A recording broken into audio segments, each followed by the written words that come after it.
Well, by my time, it is 8:33. Good morning, everybody. Welcome to the Wisconsin Camp. Welcome, Wisconsin Camp and Youth Professionals. This is the third annual summer camp series for day camps from the Wisconsin After School Network. My name is Kathy Shader, and I am a consultant with the Wisconsin After School Network, or WAN. I will be facilitating this first three-part series mini conference. This is a little bit different than we've done in the past couple of years, where we've had one series every week for 5 weeks. We are kind of doing two fuller days, both today and again on March 21st. So that second series will take place on March 21st, and we'll provide more detail about that program at the end of this program this morning. So two other consultants along on this ride with me this morning are Kelly Coulthard from Spark to Ember Consulting and Dr. Lindsay Bernhagen, adjunct faculty for the University of Wisconsin-Stevens Point Educational Sustainability Doctoral Program. This series is further supported by staff with the Marshfield Clinic Health System, Rachel Sharon, Sarah Bangert, and Jennifer Smith. This summer series would not be possible without the financial support from the Wisconsin Department of Children and Families and the Marshfield Clinic Health System. So a few housekeeping items before we begin. Please keep your microphones on mute. If you have questions, we ask you to post those in the chat box, which the Marshfield Clinic staff will be monitoring. This presentation is being recorded and will be sent to all registered participants in the next week and posted to the WAN, I believe, YouTube page. And Jennifer, Jen Smith, if I have that wrong, let me know, or Rachel. You are correct. Thank you. So this is our third summer series for day camp and youth professionals. This year's theme is focusing on staff recruitment and retention through a wellness lens. And while some of us may think that it's unusual to be thinking of this as to use wellness as the foundation, wellness is actually the place where we really need to start. So I know what you're thinking. What's the connection between recruitment and retention and wellness? Well, here's what we know. We know that if we don't keep cognizant of our own physical, emotional, and mental health, we struggle to support others we are trying to work with. And if our staff aren't able to pay attention to their own physical, emotional, mental health, they struggle in times of high stress, anxiety, uncertainty, and are more likely to opt out rather than jump in. So we'll focus more on that in the first presentation this morning. Our three-part series this morning focuses on who our staff are. So we're talking about generations this morning. Supporting staff in a different world and tough conversations. Before we jump into that first session, let's take a few minutes and we're going to find out who's on the seminar today. So if you bear with me for one moment, I am going to give you, we are using what we call a Mentimeter, and so I need to start this presentation. Oops, and I'm going to minimize the presentation, and I will put this in the chat. I'm going to do a couple things. Actually, I can do it. Bear with me.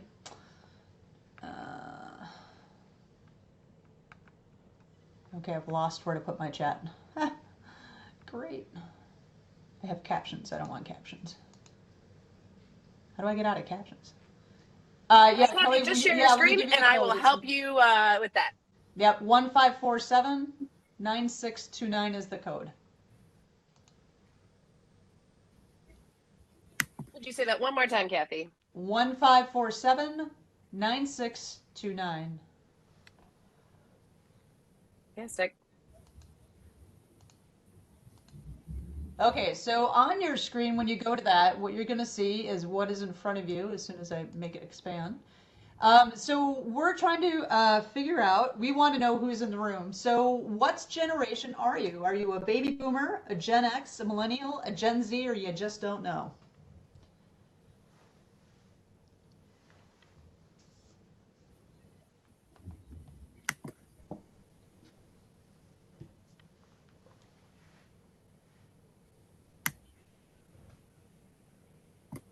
So far, we got all millennials on the call. I know there's some Gen Xers out there. Gen Xers are posting in the chat, which I love. The millennials are like, yeah, I'll do this app-based thing. And Gen Xers are like, I'm not going to another screen. This is stupid. I'll just put it in the chat. That works too. So we got, okay, there's some Gen Zs. Good, good. Good, a couple don't knows. We're going to keep this open for a couple more, about 30 more seconds.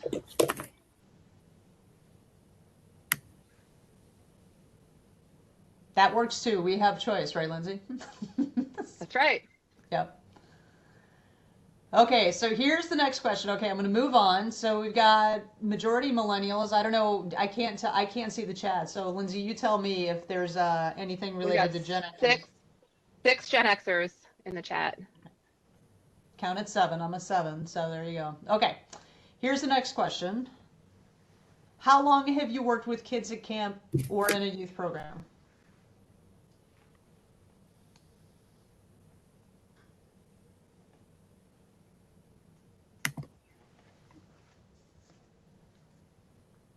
The race is on.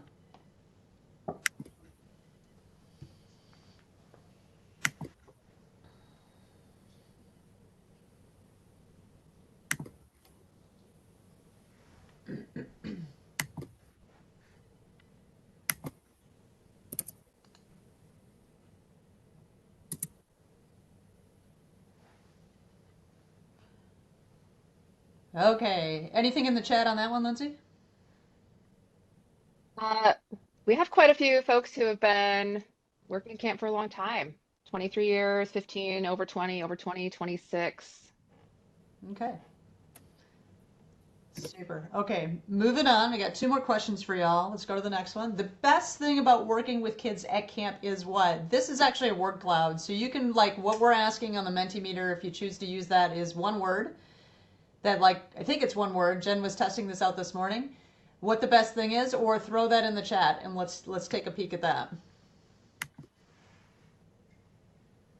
How do you do this? I love this feature in Mentimeter. Like, this is like totally fun to build a word cloud together.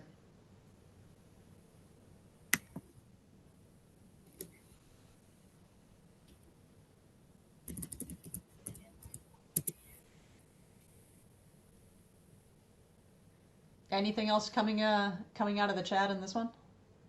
Creativity, energy, curiosity, nature, Such good adjectives, right? joy.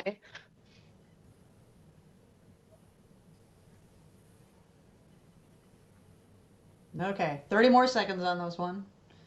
Exploration, mentoring, exciting, rewarding, dedication, development, right? This is all the reason that we work with kids in the programs that we work with them. And it's not just about camp, right? Camp, youth programs, anywhere, even sometimes, even in the K-12 day. This is one of the reasons we do what we do. Okay, last question.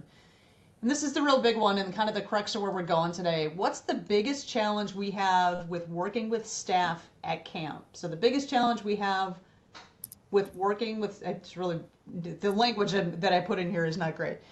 Biggest challenge we have working with staff at camp is what?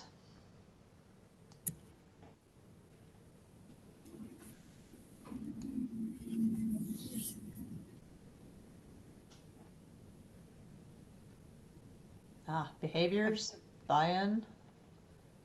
Retention coming up in the chat. What was that one, Lindsay? Retention. Yep, staff motivation, that's a big one. Behaviors twice. Staff burnout.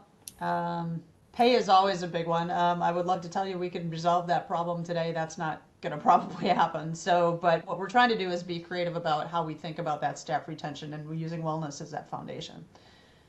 So, staff presenting as unmotivated to learn and grow in the field of working with children. Okay, anything else anyone wants to add to this one? We've got differing opinions and generational gaps. Aha. And also just finding people whose schedule meets the needs. So one of those structural issues again, much like pay. Exactly, okay.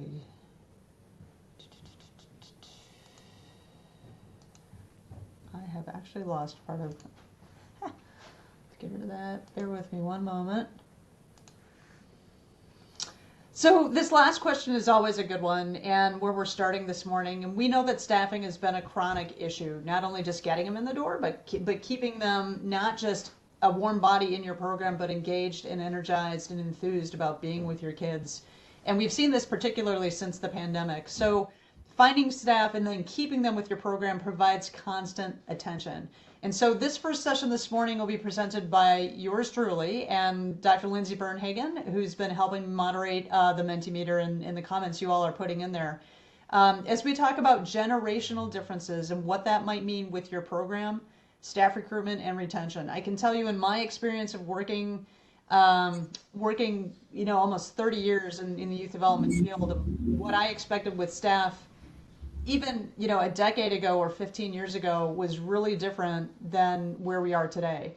And so we're hoping that this conversation around generational differences and just understanding the components and what that means and translating that to the summer camp experience and the day camp experience and the out of school time experience will make those connections. So this is a conversation. So if you have questions during this presentation, please post those in the chat. And again, which the Marshfield Clinic staff and Kelly and those of us who aren't presenting directly will also be monitoring. So to kick this off, a little on my background, I've been a consultant with WAN for almost 15 years, but also spent 16 years in direct service in residential camp settings, as well as in professional development with the American Camp Association.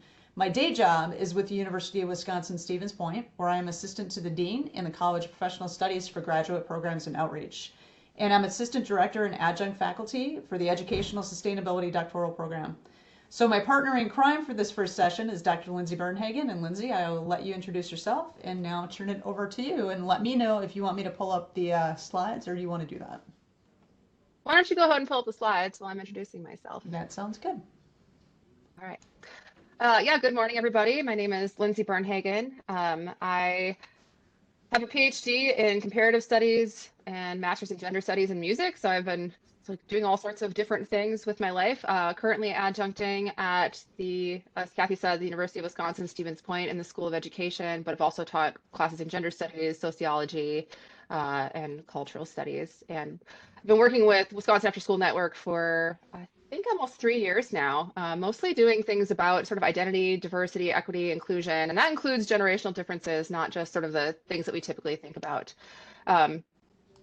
I'm really excited for this topic because I am just barely a millennial. I actually think I have the sensibilities of somebody who's a Gen Xer, quite frankly. So I'm just on the cusp.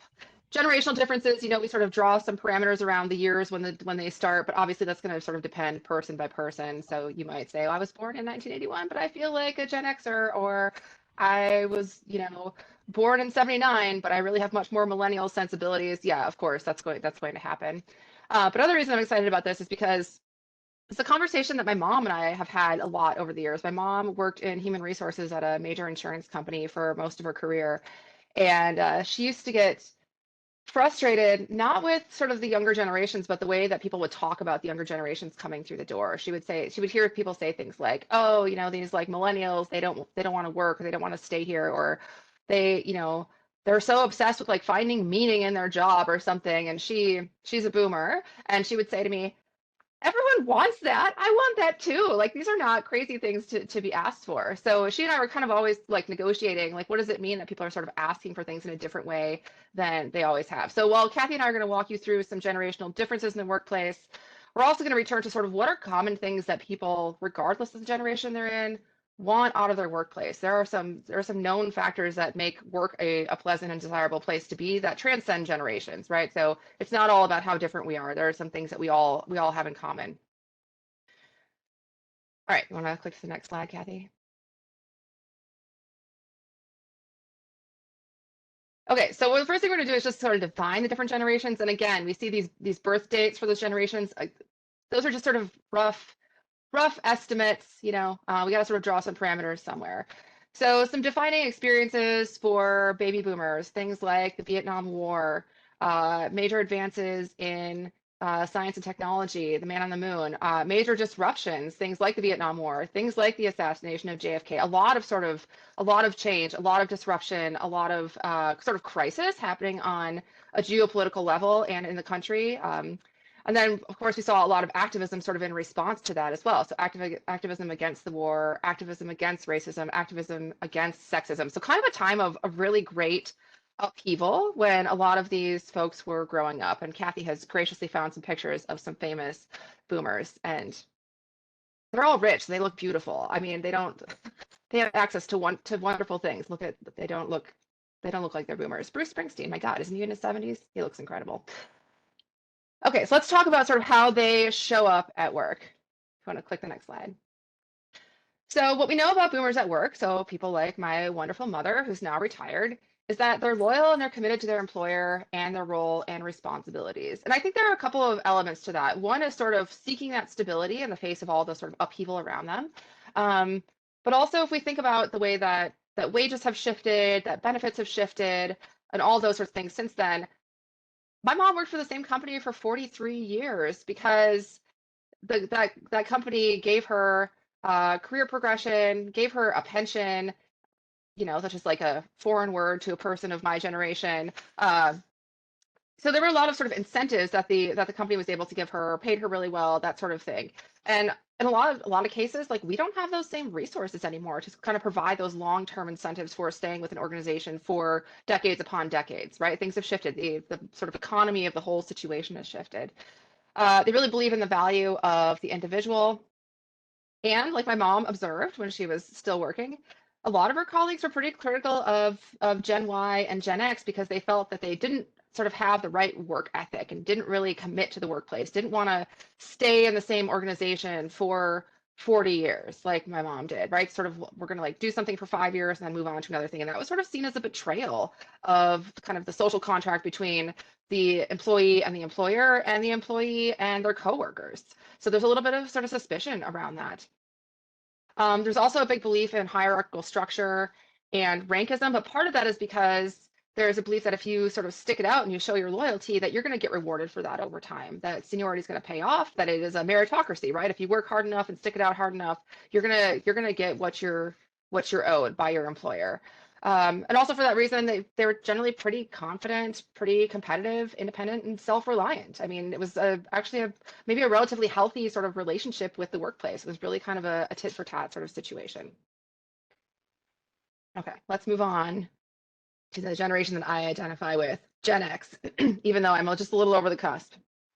So some defining experiences for Gen X. We have the Cold War going on. So again, sort of like long-term geopolitical destabilization, the Space Shuttle Challenger disaster, the dot-com boom and bust. So here we have a real workplace influence on the culture, right? The dot-com boom and bust, that's not about sort of geopolitical things going on. That's about sort of industries blowing up and then collapsing, right? So this is sort of humming in the background for a lot of Gen Xers to watch what seemed like a very sort of promising opportunity to get into the dot-com boom, right? To have this really exciting career, be really innovative, maybe make a bunch of money and be super stable, kind of blow up in their faces in a really fast way. So that kind of radically shifted that relationship to work, right? You couldn't rely on your employer to even be around in quite the same way that if we think about maybe earlier versions of the economy, we could.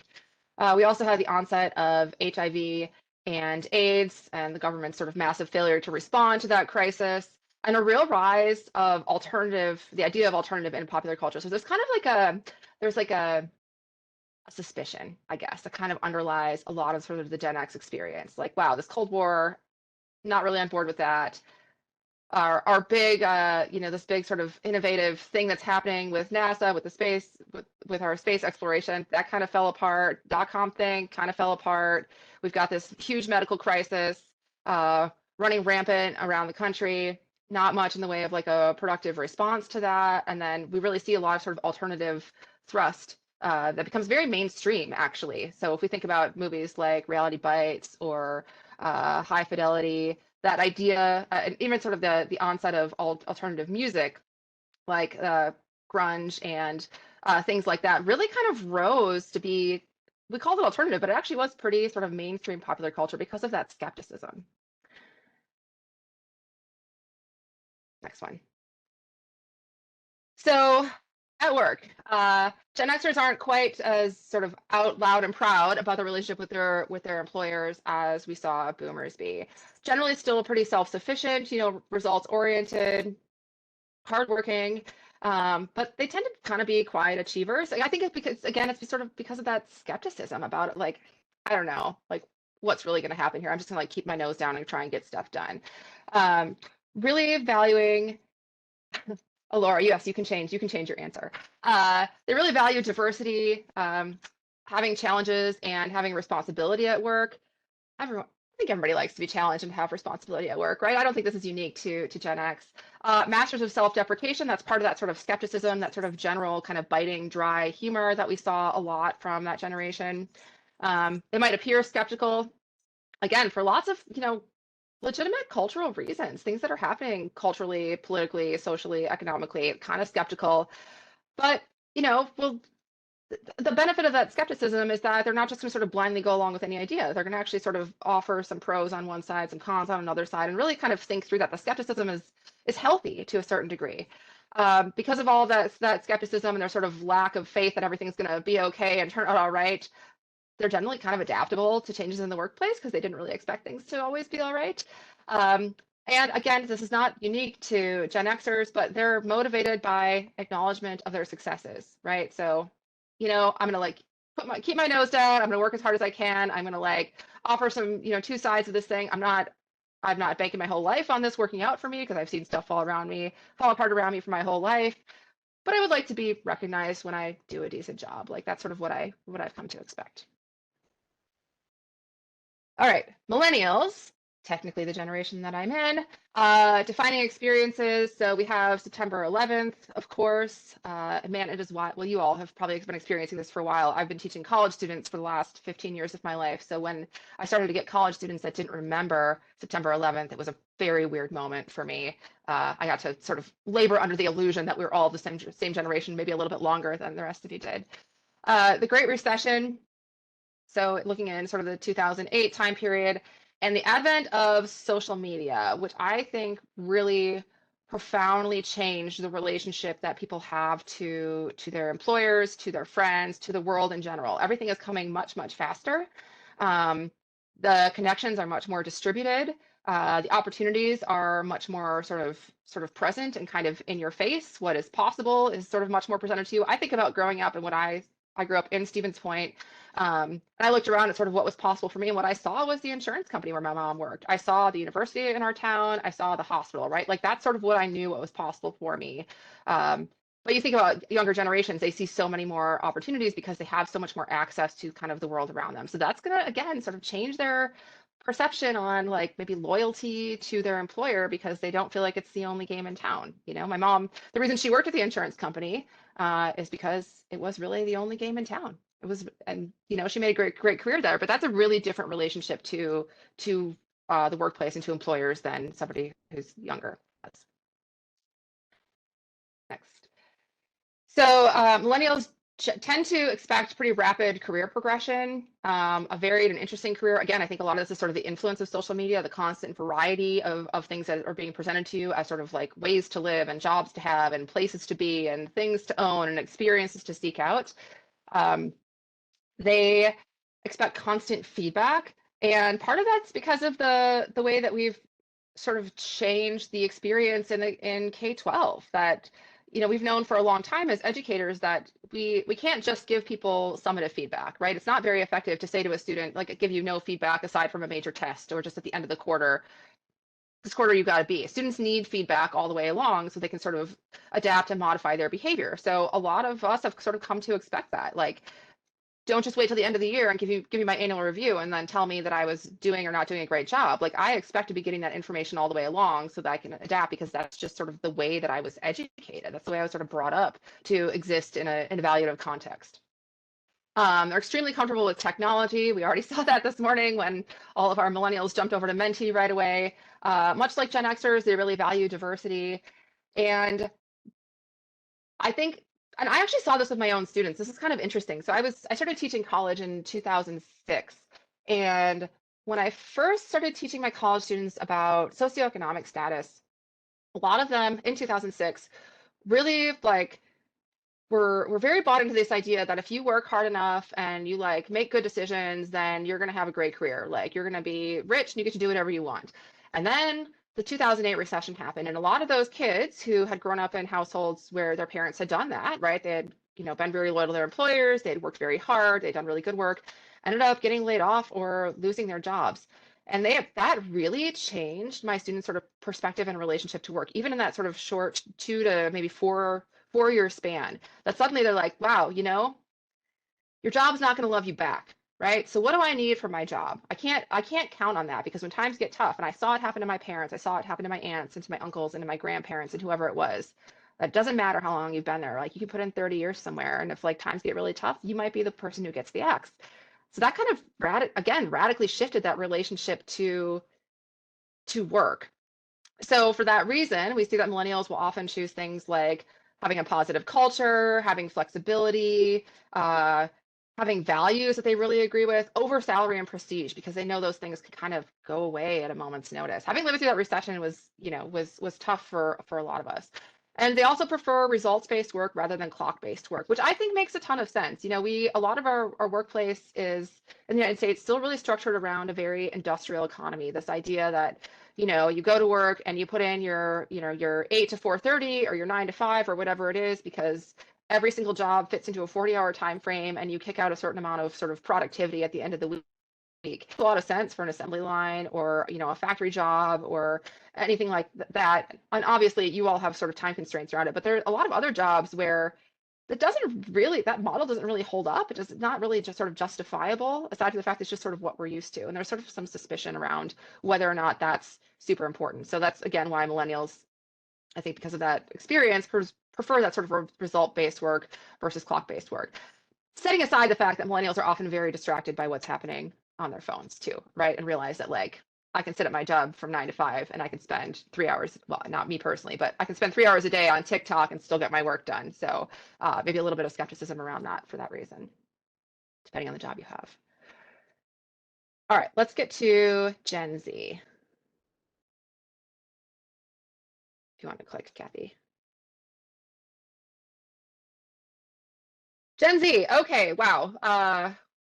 This is still, I think jury's still kind of out on what exactly Gen Z is going to look like in whole, right? We're getting some early sort of impressions, some early kind of data on what Gen Z employees expect in the workplace, but not all of them have aged into the workplace yet, clearly. If we have some that were born in 2012, there's again arguments about sort of when the Gen Z timeline ends.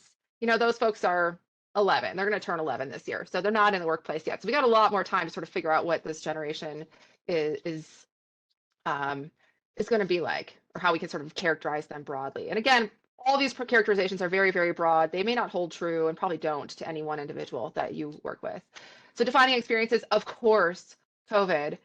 That's been a defining experience for all of us at this point, but really for them has really shaped their experience of what it's like to be at school. The ubiquity of social media and networking over mainstream sources of information. So things like TikTok, Snapchat, Twitter, YouTube, having a very, very sort of curated experience in terms of the information that they're used to getting.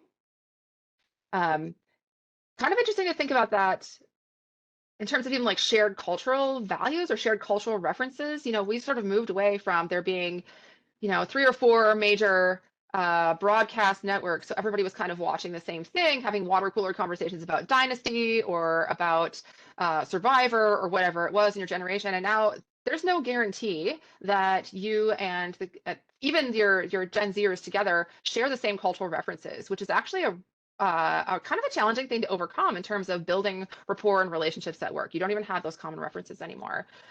They've also been defined by just the ubiquity of gun violence, especially in schools. I was just reading something yesterday about, I think it was in the New York Times, about there's like a group of kids who are the 2-time school shooting survivors, that they've now been in at least 2, there's a number of kids who have been in 2 school shootings, one that was in their sort of K-12 experience and then one in their college experience. And they're meeting each other through social media and finding support from surviving that. Ongoing terrorism and war kind of always running in the background. And again, the ubiquity of gig work. So we can sort of see the idea of a career or a job and the relationship to an employer kind of breaking down into smaller and smaller pieces over time, right? So we see these boomers who stay in their jobs for a really long time. They've got this great relationship with their employer. They expect to have a nice retirement package, get a good pension, work hard, get your promotions, et cetera. And that kind of breaks down over time. And now we see a lot more for Gen Zers an interest in gig work. So, maybe having some influencing work that you're doing on social media, maybe working for Uber, maybe, working for DoorDash, that kind of thing, having a part-time job at Starbucks, kind of assembling a number of things together. And they also did experience the Great Recession. So I talked about that a little bit with my own students. So that sort of idea of watching your parents, employers kind of betray them also really changed their relationship to work. They don't expect that. You know, the parents don't necessarily expect that anymore either. And they never really had that kind of, it wasn't a moment of disillusionment. It's just sort of the way things have always been for them. All right, Kathy, you want to click over? So I'm going to talk a little bit about dispositions, and then I'll hand the rest of this over to Kathy to talk about sort of what this means in your context. So because Gen Zers have sort of lived this time of, you know, there's lots of war happening around us because of the gun violence, because of the way the economy has been sort of really challenging for their parents kind of their whole lives. There's a lot of financial and political uncertainty, and that gives us a feeling of lack of control, and that sort of perpetual feeling of a lack of control, even if it's sort of not really on that individual level, but kind of always humming in the background, has led to a lot of mental health issues among Gen Z. And it's not because they're weak or anything like that. It's because they're living in this really sort of tumultuous and challenging time. It's just a really, really hard place to sort of create a sense of security and assuredness. And navigating all that is really, really difficult. Gen Z is also used to having tons of access to real-time information, right? So they expect transparency and dialogue as a way to deal with some of that uncertainty, right? Like, you may not be able to tell me how things are going to be in a year or in 5 years or in 10 years, but can you just at least tell me right now how things are, right? Be really transparent with me, because I can't count on that future thing, right? I know I can't count on that future thing, but I got to know at least what's going on right now. They tend to be extremely realistic versus optimistic, again, sort of looking around at the world around them and dealing with the level of violence and political upheaval and those kinds of things and political polarization. There's not a lot of optimism to be shared. And they're also, because of this sort of like living in the moment out of necessity, trying to find sort of security and stability moment by moment. They're really used to constant change, to innovation, to access, and it's hard to slow them down. It can be really hard to slow them down, to sort of see that bigger picture or to even have faith in that bigger picture. Okay, so I'm going to pass it over to Kathy to wrap us up on sort of what this means in the workplace. Super. Yeah, thanks, Lindsay. And you know, I think a lot of what you're talking about, you know, is really just embedded. The whole culture component is really embedded in our psyche, right? So it's so unconscious in some ways that our expectations. So I'm a Gen Xer. I was born early in Gen X, and so in sometimes, you know, I have tendencies towards the baby boomers, right? So it's like but my parents were like the greatest generation. So it's like there's this whole litany of understanding those generations. And so why is that important to wellness? It's important that we understand kind of where these generations come from, right? So even though Gen Zs are like last born in it was 2012, I'm trying to remember now, right? 2012. A lot of these are your young staff. Gen Zers are now the young staff that are working with your kids, who, by the way, are now known as Gen Alpha. Right, our youngest generation is known as Gen Alpha. We didn't get into that because that's the kid component to this conversation. But understanding where our generations come from, and so we started with baby boomers for a reason, because those of us, and I'm not of the baby boom generation, but I certainly have colleagues and professionals that I know are of that generation, still actively working. So there's literally a 4-generation span sometimes between boomers, Xers, millennials, and Gen Zs, all in this whole concept of camp and youth development. And so part of that is you know, the value of understanding that is just kind of where people are in space and time, and how technology has really changed over time. The one story I would share with you is that so I worked in camp from 1989. My last year of like in that dedicated time ended in 2000, and then in 2000 I went to work for the American Camp Association. So I had a 6-week break, or 6-year break, between when I last directed a camp program and then when I jumped back in 2006. And I remember at that time as a Gen Xer going, I don't understand the millennial generation. It's just, I was disconnected with kind of where they were. And so a lot of what you're saying, Lindsay, really makes sense, right? So when we can kind of start to understand some of these pieces, that can actually help us as we begin to recruit and how we retain those staff. So let's take a look at what some of that actually means. And so this last couple of slides, one is these values of Gen X. They're digital. They're not digital natives. They're digitally embedded. Like they have not known anything without technology. I was just talking to my mom real recently about when I moved my first job out of college. It was a phone call.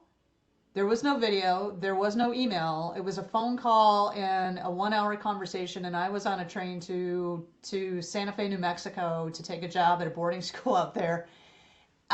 It didn't even see it. I saw a video of the program, but it wasn't like you had, video connections like we do today. So it was really, really different in terms of that. And so these are the things in Gen Z is a very values driven generation. Not that we aren't, we certainly, every generation I believe is values driven in their own way, but they are really supportive, like women's rights, LGBTQ plus rights, anti-racism, right? All the things that are really at the forefront of our current culture, and those types of things. And they're not afraid to speak their voice in that way. So what seems to us as pushback, at least I'll put my generation in it, I'll put Gen X in there. If it was me and I was trying to work with a Gen Zer, what seems to me as pushback is really just who they are, and they're wanting to express exactly what they think because they feel that's important. And they're not afraid to do that. And so I see sometimes that comes through in terms of their behavior and those types of things. And so here's what you want to know, right? So 85% of Gen Z prefers to communicate face to face. Surprise, surprise. Millennials, text, right? My millennial nieces and nephews, they text back and forth. Like I never have a phone call with Katie, my niece. She's a freshman in college. She's actually at Stevens Point, and so we haven't seen her for 3 months. It's like we need to have lunch, and so she just texts me. She doesn't call. But she does want to connect. She loves it when we get together. So those types of things. And she's a millennial. I got to put her in the context. I think she's a Gen Zer. Sorry. They're very inclusive, but Lindsay, to your point, there's high anxiety for a variety of reasons. And a lot of that is culturally based, right? I had not heard the statistic that you just shared about students who have been in multiple mass shootings. Like that just blows my mind. Like that experience even has to exist in that way. So they're highly anxious. And when you're anxious, you tend to shut down, or it comes out in behavioral issues. Some of the things we talked about earlier when we asked you what the challenges are, anxiety drives that for them. And people deal with anxiety in really different ways. They're less equipped to deal with stress. And they have confrontation avoidance. This is some of the stuff that I've read really recently, right?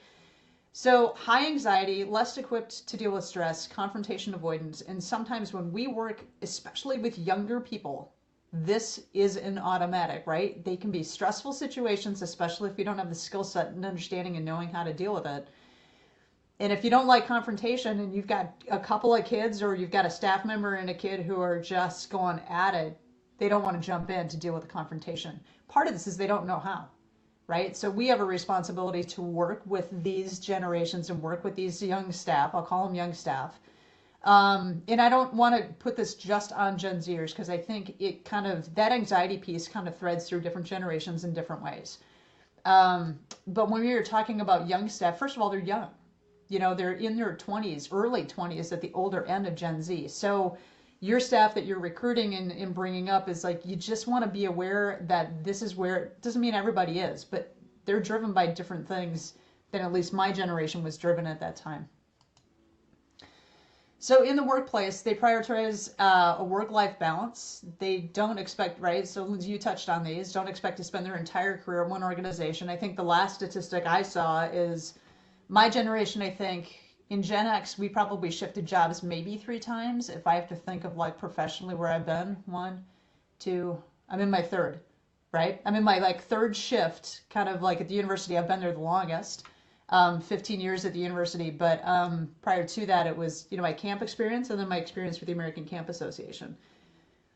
Millennials tend to shift, I think it was 7 times, and I would guess Gen Zers are probably, so they're hopping in and out isn't unusual. So, and part of that is driven by a variety of things.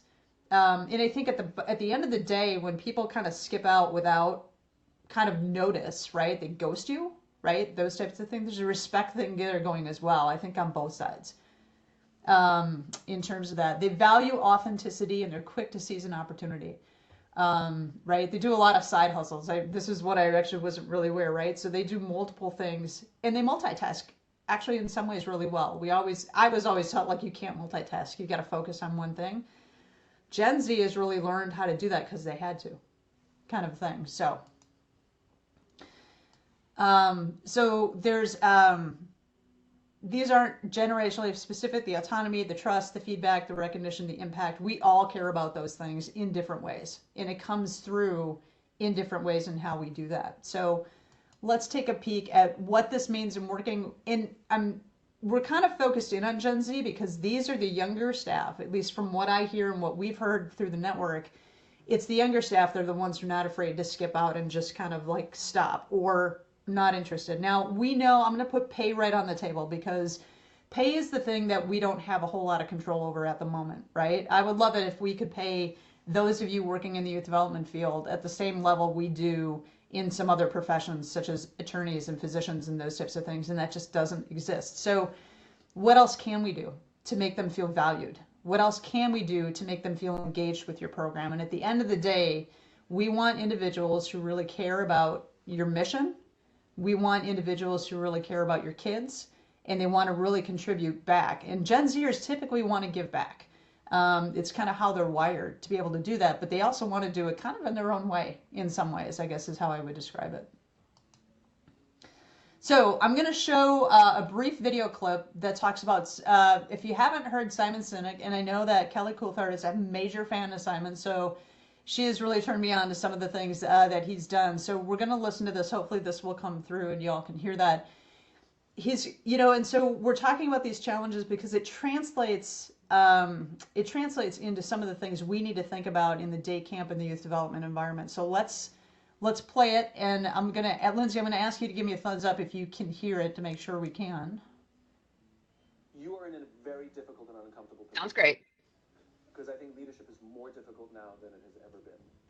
Because you're dealing with human anxiety, you're dealing with human uncertainty, you're dealing with human ambition and human egos, and again, especially young people who think they know what they want and don't, who have certainty and are very outspoken and do not mind going around their boss's boss to come to you.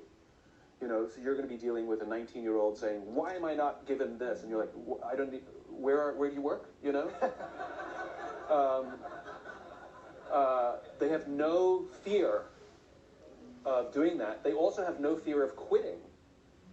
And so we've seen this pattern where, remember, they're as a young generation, they're actually less equipped to deal with stress than previous generations. And so anxiety is high, and they're very confrontation avoidant. So, for example, we've seen this, where they feel like they deserve a raise, and they don't know how to ask for a raise, and so instead of asking for a raise, they'll just quit. And then sometimes with an email that says, "You don't value me, you don't pay me enough," you're like, we just had to ask. The answer, we love you, So they're not afraid of quitting, but they are afraid of asking for things. Or if they do ask for things, it sometimes comes across very aggressive or accidentally black and white. Like, I've been here 8 months, and I would like a 50% raise. And I'm not exaggerating. I mean, and the problem is that they're ill-equipped. What they're doing is they're putting you in a yes or no position. So even if you say, "Here's the plan to get you that over the course of the next 8 months," they take it as a no, because I asked for something black and white. And so one of the things I think there's a huge opportunity for our company is to help people to build in training that helps them with their human skills. I hate the term soft skills. Please, let's never use that term again. We talk about hard skills and soft skills. Those things are opposite. Hard and soft are opposites. They're hard skills, the skills you need to do your job, and human skills, the skills you need to be a better human being. And we want you to excel at both. And we're going to train you to do both. And some of the human skills that are underappreciated and undertrained in this day and age are how to have difficult conversations, how to have an effective confrontation, how to give and receive feedback. And I think we have to train those things so that if we equip them with the skills, instead of saying, "I've been here for 8 months, I want a raise," to say, I've been here for 8 months, I really love it here. My goal is to stay here. I have financial ambitions. Can you help me get on a path to get to this number? Now we can have a conversation, because it's now a continuum rather than a black and white question. But the point is I don't fault them. They lack the skills. And so I think there's a huge opportunity for an organization like yours to teach these young people coping mechanisms, stress relief, the biggest one being how to ask for help.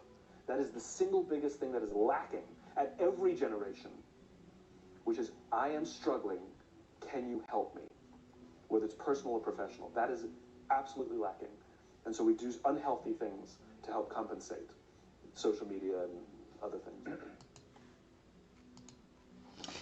Okay, I love, I mean, he says a lot. I mean, and I think Kelly would agree. Like Simon Sinek always says a lot in a small amount of time, right? And so there are a couple things that really pop out in terms of what he's saying, at least from how I hear it. One is younger generations and Gen Z don't know how to ask for help. And it's right. So we're generalizing this. Doesn't mean everybody, but when you get pushback, we want to ask and dive in for the deeper questions, right? It's like, help me understand.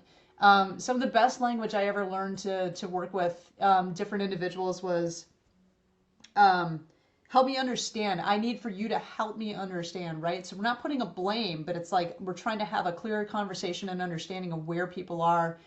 And part of that's driven by anxiety. If I ask for help, then it looks like I don't know what I'm doing, right? But I also don't know how to ask for help. And so it comes out in some of the behaviors that you see, some of the things that were said and mentioned earlier in the earlier poll, that may be what you're seeing with these staff. Is like behaviors come out for some reason, or they become very apathetic, right? There's not a whole lot of energizing and those types of things in that way. So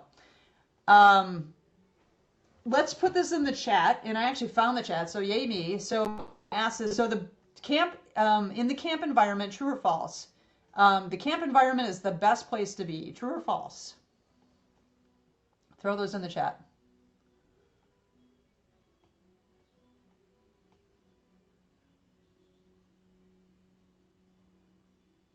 And you could even use T and F, that'll work too. Okay, right? Depends on the day. I think that's really true, right? Depends on what's kind of going on. But in general, for the most part, you love the camp environment. Again, this is a camp series, which is why we're focused on that particular word today. But this also, it's youth development, right?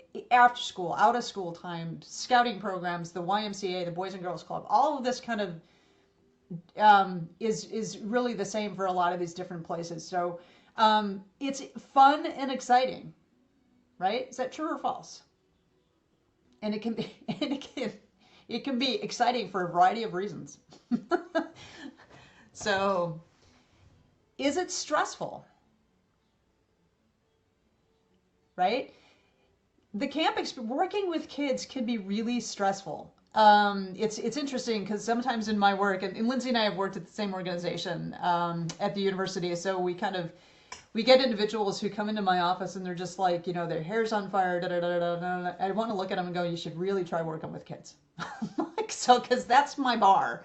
But it can also be one of the most valued things you ever do in your lifetime, and I'm preaching to the choir on that piece, right? Campers or staff are perfect angels, right? That probably doesn't, you know, everyone has an off day in some way, right?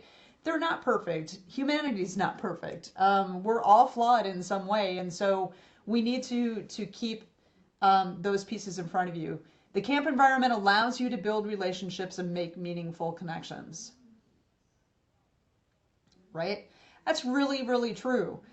But if you go back to some of the pieces that Simon Sinek is talking about, Gen Z has a really difficult time sometimes making meaningful connections, and for a variety of reasons. Think about the pandemic and like the younger Gen Zs, you know, where people were pulled out of school for 18 months or longer, and so they missed this whole social connection with their peers, with adults. And so what we're seeing at the university right now is that our young students, when they come in, the freshman class, is really, they might academically be freshmen, but they're really almost 2 years behind socially. So what we see that is it comes through in different behaviors and those types of things as well. The camp and fire environment sees behavior issues or confrontation between campers and sometimes staff, right? That's a little redundant because behaviors really they thread through, and that's not new to this generation. I think behaviors have always kind of existed. It just depends on how we approach those conversations. And then the campfire, and it's the best place to be. I think you all are involved and engaged in these programs, day camp, youth programs, whatever it is, for a reason. I guarantee you, one of the best things like I ever did was to become a counselor at Camp Nicolay, because my whole career has been really focused because of that initial experience, because my camp director believed in me and what I could do. I remember that interview. I was like, she was asking me questions and I'm like, I didn't have a whole lot of experience. And her comment, Georgie's comment to me was, you got to start somewhere. And that I think carried through with me in having conversations, when we think of like how we base the conversations with our staff from that moment of recruitment, from the moment they contact you or you see them at a recruitment fair or you see them somewhere within your program and you talk with them about it. It's not just what we know we want as employers and our staff, but what do they want? What's valuable to them? And how do we have those conversations? So let's talk a little bit about engaging Gen Z in the camp experience. So let your current Gen Z staff, and I guarantee I know without even taking a poll that you all have staff of a younger generation, of the Gen Z generation, that absolutely love what they do with you and why. So you want to let them be part of that process. And, even to the point of like where the best example I can give, and I don't work directly with youth programs today. I do a lot of consulting in the youth development field and I'm still engaged that way. But when we're recruiting for our programs at the university, it's our students that are talking to students. It's our students that are talking to their peers about potentially coming to the university, whether it's even at the undergraduate level or the graduate level, it doesn't matter. Because that's the best source you have for people to like want to believe, it's just a personal testimony as to why people value where they are and why they are. And you want to be honest and transparent. Be really clear with your expectations on both sides. What's your expectation as, as the hiring authority? It's a really bad way to say it, but what's your expectation on the camp side in terms of like who you're hiring? And what are their expectations? And talk about those typical days, and not just typical days of what your schedule is going to look like. You might have moments where your kids are going to challenge you. That's going to happen. And when you don't know kind of how to deal with something, then you call somebody in and we're here to help you do that. Right? This generation doesn't know how to ask for help. Sometimes they don't know how to manage conflict. They don't like to manage conflict. So we have to be the ones to coach and guide, right? And it's okay to ask for that help. And allow for some latitude and some flexibility. Sometimes they need to step out. Sometimes we all need to step out and have somebody step in for some way. And so structuring your programs in ways that allow for that kind of scaffolding to have other people cover, if you will. Now I know that the staffing shortage really can kind of sometimes prohibit that because we're trying to keep it all together in the same way. But there's some strategy conversations to hopefully have within your organization that'll let you do that. So. Can I just add something to that, Kathy? Absolutely. Yeah, so one thing I was going to say about, especially about the sort of latitude and flexibility, is that though you might be thinking about, I need to find a way to try and do a little more of this to support my Gen Z staff, that benefits everybody. Like if we think about this from a universal design lens, wouldn't it be nice to know that if your kid has a dentist appointment at 1:30 in the afternoon and you're gonna have to be late to work, that you can take that one appointment, right? And that people are gonna be able to support you. Or, if you have an aging parent who has an emergency at the last minute that you need to sort of step in and take care of, or you're just really overwhelmed and like you can't show, you can say to someone else, I cannot handle this situation today. Can you please do it too? It really does benefit. It really does benefit everybody, which goes back to like, we all want these things at work, right? We all want to feel supported. We all want to feel like we have a sense of purpose. We want to feel like we can be our authentic selves. We want to feel motivated. So really, we might think about it as sort of addressing specific problems that are very intense for this particular generation, or might just be showing up in a really intense way, but we all stand to get a little something out of it. Yeah, and it's really true. And I think, from where, in my experience, I think we started seeing more requests for flexibility, even like with millennial generations. Like for me as a Gen Xer, and seeing that it's like where they really wanted to, like they could come to camp, but they could only come for about 2.5 weeks, and they needed a break in the middle so they could go on vacation. And like the cynical Gen Xer in me is going, seriously, in my day, like you like started at the beginning and you worked 10 weeks and then you were done at the end. And so having some opportunities for flexibility. So maybe instead of hiring one staff member over the course of X amount of time, you hire two staff members and split the time. And so there's some really creative ways. And I think I'm gonna ping Rachel here to write down an idea. You know, have future conversations about how to be flexible with this experience to maintain the quality of the program, maintain the ratios that you absolutely need for a variety of reasons, but really be able to engage people in those experiences. And then it comes down to the motive, you know, the coaching and the mentoring. And I often see this with even younger staff at the university, where my role has really shifted from like doing all this stuff to coaching other people as to how to do this stuff, because at some point I'm going to retire and somebody's got to take over the work that I'm doing. And they got to have a skill set. When they don't have a skill set, our job is to then train that. What I do know about youth professionals is you all do training really well. It's not because we have to, it's because we choose to. Because the more training we put behind that, the better the quality of the program and the better the quality of the experience at the end of the day for the kids in our program.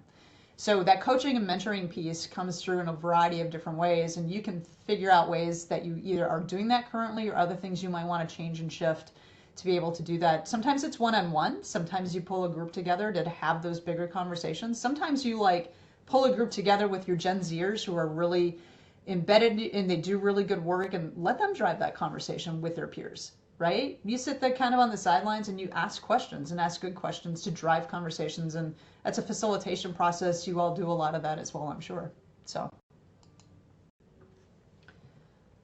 oops, I think that's the end of my slides because I can't go any further. Okay, so we're gonna stop there. It is 9:29. Ooh, right on the money for the most part. So let's look at your questions.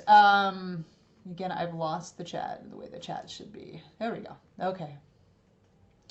All right, so Laura's got a question. Kathy, do you mind if I jump in real quick? Oh, no, have at it. Awesome, wonderful. So I just want to say thank you, first of all, for this amazing presentation, because it's always very nice to be able to be reminded about where the spectrum is of everybody and who we could potentially be working with. While people are putting stuff into the chat, I just want to kind of highlight kind of some themes that I heard, something, you know, really about like changing of the mindset for all of us, right? So thinking about like, how do you get to that you know, we are trying to get staff in, we're trying to hire staff, or they're about to ghost us, or they did. And, you know, what is that behavior communicating to us, right? Like we talk about kids' behavior is communication, but what is that staff communicating to us too?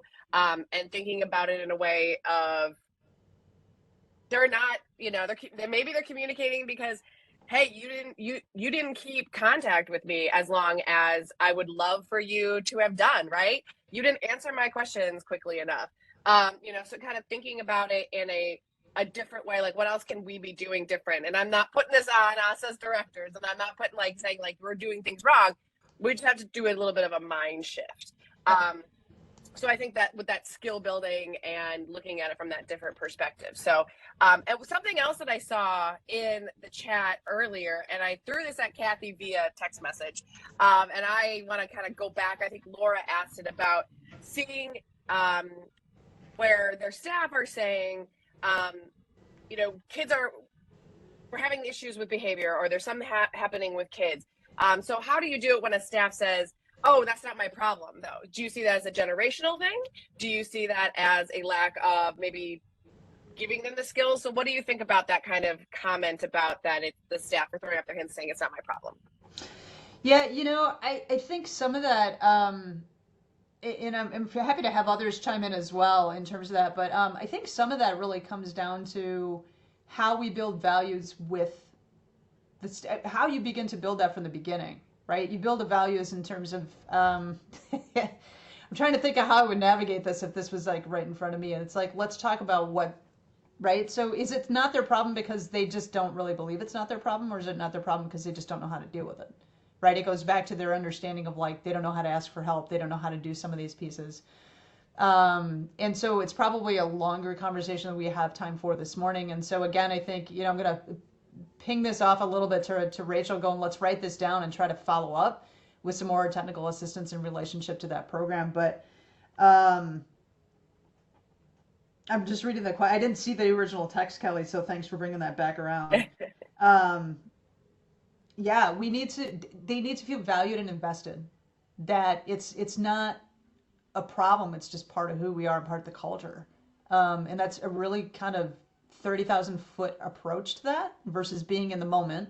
I think you have to deal with it in the moment, whether, you deal with the issue that's going on in terms of the now moment, and then you follow up with the coaching and the mentoring and the conversation and the dialogue. Tell me why you feel frustrated with that, right? Because when they say it's not my problem, there's a frustration of, is my guest going on, or are they just that apathetic? Can you weed some of that out in the beginning, where you talk about how you build that values and how they would approach different scenarios as part of the interview process, as part of the onboarding process? I'd throw another wrench into this too, that it might be sort of a fear of failure. If people feel like, the world is pretty precarious, they're anxious all the time. A lot of, Gen Z adults are dealing with depression, like that fear of failure. It's not my problem. Might be, I don't even want to try and do it because I might screw it up. Right. And we see this in a lot of different environments. It's, I think, particularly acute among young women, to be completely honest with you. That's what the research is showing. But I think that might be another thing to sort of talk about. Like, okay, it's okay to not do this thing perfectly, and like sort of normalize failing a little bit. And that's like, failing doesn't mean that you've embarrassed yourself so much that you then have to like ghost that job and run away, right? And sort of normalizing that growth process and that growth mindset, even though theoretically Gen Z should be steeped in growth mindset. I don't know if that's actually true. I think that could be a really important sort of cultural thing that you can do that doesn't cost any money, just being honest about your own failures and like, okay, if you screwed it up, like, let's talk about how we're going to bounce back from that. Right. I think sharing experiences, right, Lindsay, like in some of those moments, like, well, let me tell you, I'm just going to, and part of this is, we want to approach it not from like a hierarchical, like boss to subordinate, for lack of a better word. We want to approach it from almost a peer to peer, right? And even though, the gray hair in me is not peer to you. So Kelly, you and I are different generations. Like, how would you and I have this conversation?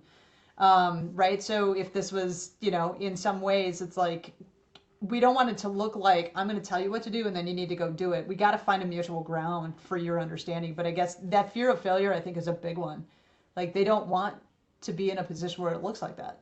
And part of this comes from the success that they have as as younger kids, right? So we come from generations where, like, I remember talking about this with the millennial generation. It's like, everybody got a ribbon. You go to a soccer game, everybody comes out with something at the very end, whatever it is.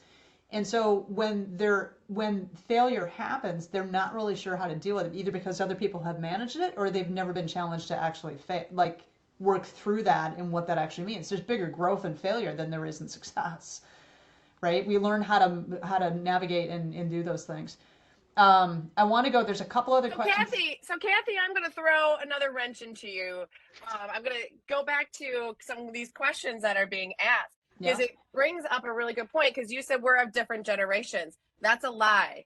I'm a Gen Xer. I was born in 1978. Oh, I lied. Right? Sorry. You were close. So that is hard. So that's another great thing, because going back up to a previous conversation, somebody says, want to talk about upper management and understanding the need, right? So, or these perceived needs of like back in my day sort of thing, right? Yeah. So talking about like when you have that upper management that wants to talk about recruiting and not working with staff anymore, and they're expected your staff to be flexible with things like meals and with work to process, so how do you deal with, if you're going to that middle manager and you've got somebody ahead of you, that is telling you what to do? So what do you think about that whole thing, right? That they're telling you back in my day, which might be your day as well. Yeah, it could be, right? So in somewhere, we're both we're on these ends of it, right, Kelly? You're on one end and I'm on the other in terms of that. So I didn't mean to, sorry. You look younger than you are, Durham. A lot of hair dye. Yeah, all good. So, those are really good questions. And so, when you're dealing with people who are your superiors in an organization, having those conversations can be fairly challenging. But in some ways, in my head, it's like we also need to have these same conversations, not with the direct frontline staff, not with necessarily the people who all are on this call, but those of like who are a little bit above that also need to understand some of these generational differences and how we approach that as an organization. Right? So it's really, I'm not giving you a direct answer because I'm not even sure.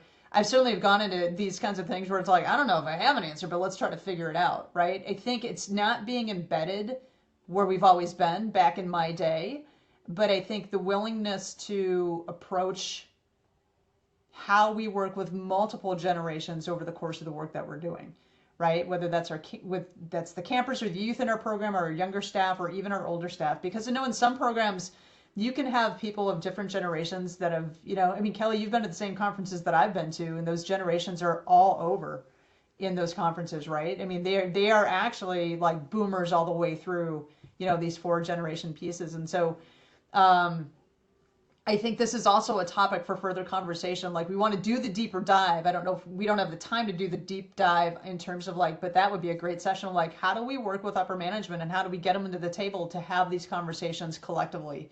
Not just in your organization, but as an industry. How do we do that, right? Yep. Can I throw another question at you, and maybe more towards Lindsay, since we're getting low on time? Gladly. Okay. So we had a great comment. Says we had a lot of shutdown last year from younger counselors, no matter who was asking for work help or how gently they were asking. How can camp leaders ask for prompt attention, which is required at camp, obviously, like, somebody is about to fall or run into a street or something, right? From our Gen Z folks. So how do we ask for that prompt attention from their Gen Z folks that are working with our kids? Oh, that's a good question. I'm going to sound like an elder millennial when I say this, but tell them to put their phones down for one. But I think setting those expectations, honestly, right up front and letting know the stakes of not paying close attention and maybe reminding them of that is probably your best tack. You're probably already doing that. It probably sounds like a bit of a patronizing answer. But I think just returning to like the reason that we need prompt attention is because like we could be in a life and death situation here. I mean, not that you need to like hit it that hard every single time, but like you're being paid for your attention, not just for your presence. That's an expectation of the position. And then you can also ask, like, I notice that you're struggling to, be really present. What do you need from me? Like, what's getting in the way of you? And opening up that conversation, because again, like Kathy was saying, sometimes they just don't know how to ask for that thing. Like they're just feeling a mismatch, right? Like I can't pay attention, I can't do this thing, and then I'm going to check out of it, right? Because I don't know how to do it. I can't figure out how to get there. And they don't know how to ask that question for like, this is the support that I need to help me get there. Because that's actually a pretty mature thing to have to ask a person, honestly. Like it's kind of a hard thing to say to an employer. So sometimes you got to be the one that does that. Like, I'm noticing this thing. This is what we need from you. How can we get you there? Mm-hmm. And that's what Simon Sinek was saying. Is like, how do we have the dialogue when they just want to bail and not, because they don't know how, right? It's those types of things. These are all really good questions. Courtney, we're not ignoring your question on flexibility with the need to maintain ratios. I think it's really good. I don't know that we'll get to it today, but what I will tell you is that I'm going to ping Rachel and say, I want you to grab all these questions, because I think what we can do is, as a follow-up with the video, we can also put out some additional recommendations, information, or further professional development series like this, where we can address some of these deeper dives and go there in some ways. So it is 9:41, and I hate to cut this short because I love the dialogue and I love the conversation. Do not go anywhere. I said I feel like we're on a talk show when we were doing this. Do not go anywhere. We are taking right now a 9-minute break. We're going to let you step away, get some coffee or beverage of choice, step outside. Here it's sunny out. I'm down near Madison today, and so it's beautiful and sunny. So step outside for a breath of fresh air. But please come back at 9:50. You don't want to miss this. This is with Dr. Jennifer Michaels as we talk about, I lost her topic, hiring staff in a different world and how do you ground yourself and your staff. So caring for staff in a different world. She is a mental health expert from the behavioral health at the Marshfield Clinic. Don't miss it. We will be here. Thank you, everyone. Don't step away. Step away, but don't leave the room. I guess that's what I would say. We'll see you in the back in about 8 minutes. Super.